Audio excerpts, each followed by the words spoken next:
In a quiet autumn night, John and his three friends Emma, Danny, and Sarah decided to explore the long-abandoned amusement park in their town.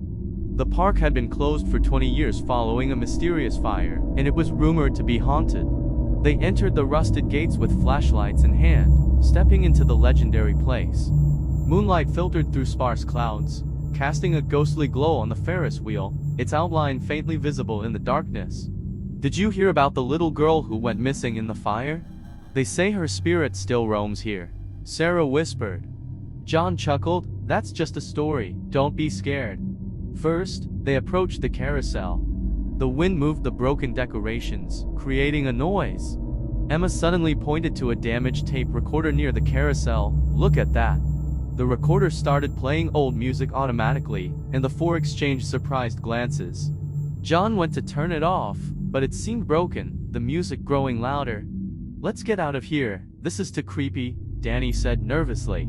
Suddenly, the carousel began to turn slowly, its old music intertwining with the intermittent lights of the Ferris wheel, creating a surreal atmosphere. They decided to leave the area and headed towards the Ferris wheel. As they walked, they suddenly heard a child's laughter. The sound seemed to come from the direction of the Ferris wheel.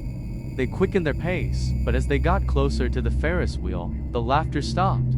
"Maybe we really shouldn't have come here," Emma murmured. John tried to stay calm, it might just be the wind. Suddenly, a strong gust of wind blew, and the Ferris wheel began to turn. They saw the figure of a little girl in one of the gondolas. Her eyes were hollow, and she pointed at them. "Who is that?" Sarah screamed. The four turned and ran, but wherever they went, they would see the figure of the little girl in various corners. Her voice echoed in their ears. "Why did you come here?" They reached the gate, only to find it locked. John shook the gate forcefully, but it wouldn't budge. They began to feel desperate.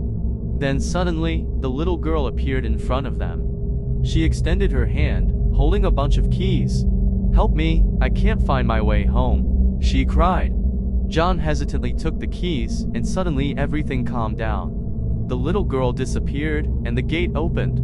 They hurriedly escaped the amusement park. Days later, John saw a report in the local newspaper about the amusement park fire. The article mentioned a little girl who went missing in the fire, never to be found. A strange feeling welled up in his heart. Since then, he never returned to the abandoned amusement park, but the face of the little girl and her words always lingered in his mind. He knew they had indeed encountered the secret of the amusement park that night, the spirit of a little girl who could never find her way home.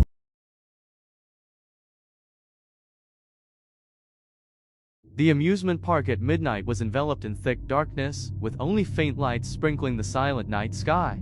Lily, a young woman who had just experienced heartbreak, heard of this mysterious and desolate place and decided to visit it at midnight to seek solace. The shadow of her recent heartbreak accompanied her, deepening her curiosity about the midnight amusement park. As she stepped into this abandoned haven, a faint nursery rhyme echoed gently. Lights illuminated an ancient carousel, and the dolls on it seemed to be smiling, inviting her to join this eerie game.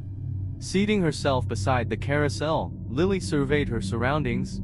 Suddenly, the carousel started to rotate slowly, accompanied by eerie music. She felt a strange enchantment, yet the pain within her seemed to dim in this moment. Next, she saw a dilapidated ticket booth, and a mysterious ticket seller sat there, handing her a worn-out entry ticket. The ticket seller's gaze was profound, as if knowing everything about her. In a low voice, he said, "The midnight amusement park will reveal unknown wonders to you, but also expose the pain you hide." Curiosity triumphed over fear, and Lily tightened her grip on the entry ticket, deciding to explore this mysterious amusement park. Passing by the creaking roller coaster, she heard faint whispers, as if someone was murmuring. At midnight, the lights in the amusement park began to flicker, creating peculiar shadows. Lily found herself in a deserted dance floor with soft music echoing in the air. In the center of the dance floor, she saw a blurry figure, someone vaguely familiar. Approaching, she was astonished to discover that it was her recent ex-lover, his silhouette faintly visible in the light and shadow. He seemed oblivious to her presence, dancing alone in the dance floor, surrounded by a strange aura of sorrow.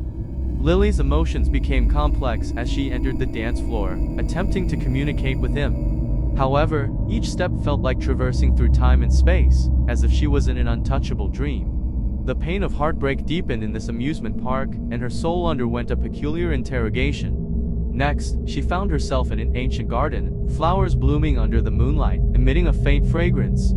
In the center of the garden was an old fountain, its water producing a soft melodic song. Sitting by the fountain was a girl in white, her eyes clear and profound. The girl turned her head, smiling at Lily, saying, "Everyone finds their lost parts in the midnight amusement park. Your soul needs healing to move forward." Nodding in a daze, Lily felt as if she received some revelation.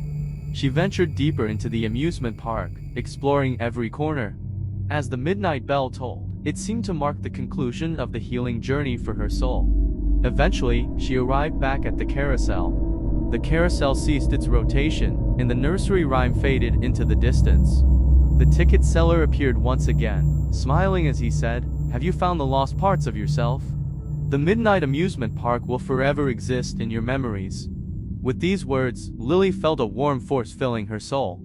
When she turned to look at the carousel, the silhouette of her ex-lover was gone, replaced by a tranquil night. The lights of the midnight amusement park gradually extinguished.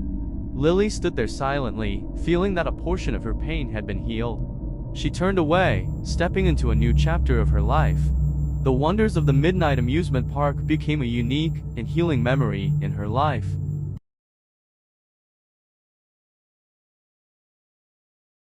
Midnight at the amusement park was shrouded in thick darkness, with only faint lights barely illuminating the desolate grounds. Wick and his girlfriend, Emma, had heard rumors about this abandoned amusement park, tales of eerie events occurring precisely at midnight. Curiosity and youthful adventurous spirit led them to step into this eerie playground at the stroke of midnight. They walked amidst the ruins of swings and the shadows of a carousel, feeling the oppressive atmosphere. Suddenly, a gust of wind swept by, carrying with it faint laughter that seemed like children's. Wick and Emma couldn't help but shiver, yet they decided to press on. Not far away, they discovered what seemed like an old carnival tent, its slightly swaying door curtain inviting them inside. Pushing open the tent's door, a nostalgic candy scent filled the air, as if from an era untouched by time. Inside the tent was a weathered ticket booth, where an elderly ticket seller sat, eyes flickering with an eerie glow. He handed them to worn-out entry tickets, his voice gravelly, saying, "Welcome to the midnight amusement park, may your souls find solace here." Taking a deep breath, a sense of unease lingered. However, curiosity triumphed over fear, and Wick and Emma decided to continue wandering through this mysterious amusement park. As midnight approached, the lights in the amusement park began to flicker, blurring the boundaries between reality and dreams. Wick and Emma arrived at the carousel, where the dolls on it seemed to be singing, and the music made them lose themselves. Yet, when they looked up, the dolls' eyes turned sinister, as if staring into their souls. Suddenly, the surroundings twisted, and a faint nursery rhyme echoed in the amusement park. Wick and Emma felt dizzy, and their vision started to blur. When they regained consciousness, they found themselves in an old circus arena, fireworks bursting in the sky. In the center of the arena was a massive circus stage. A clown with exaggerated makeup walked onto the stage. He held colorful balloons, his mouth curving into a peculiar smile. The clown waved at Wick and Emma, the smile telling a story beyond words. A storm suddenly hit, blowing away the clown's balloons, and the fireworks in the arena became chaotic. Wick and Emma ran in all directions, but they seemed to be trapped in an endless loop, encountering the clown's unsettling smile each time. Eventually, they reached a Ferris wheel. As it turned at midnight, slowly ascending, it felt like a mysterious gateway connecting the ground and the sky. Wick and Emma boarded the Ferris wheel, and as it ascended, the entire amusement park was bathed in a gentle glow.